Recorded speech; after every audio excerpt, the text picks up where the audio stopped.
Jio F220B IMA number repair সম্পূর্ণ flash file ও flash টুল ফ্রিতে রয়েছে। ভিডিওটি সম্পূর্ণ দেখুন।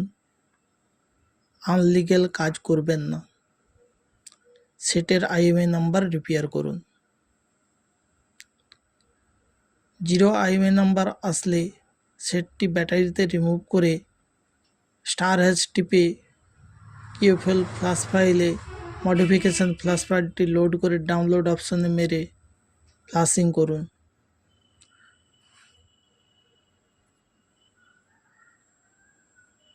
ফ্ল্যাশিং কমপ্লিট হয়ে গেলে সেটটিতে ব্যাটারি রিমুভ করে ব্যাটারি ইনসার্ট করে সেটটি পুনরায় রান করুন।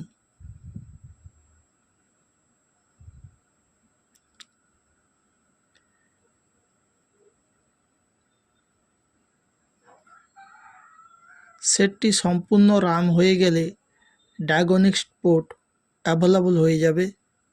ডায়াগনস্টিক পোর্ট অ্যাভেলেবল হওয়ার পর IMA নাম্বার তুলে IMA নাম্বারটি বসিয়ে নেব এবং রাইট করে নেব। রাইট হয়ে গেলে কিউএফএল ফ্ল্যাশ টুলে কিউএসএন ফাইল লোড করে রিসেট কিউএসএনে ক্লিক করলে রিসেট হয়ে যাবে ফোনটি।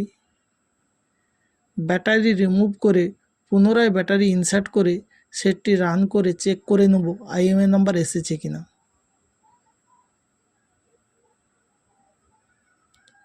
ভিডিওটি যদি ভালো লেগে থাকে একটি লাইক করে চ্যানেলটি সাবস্ক্রাইব করবেন।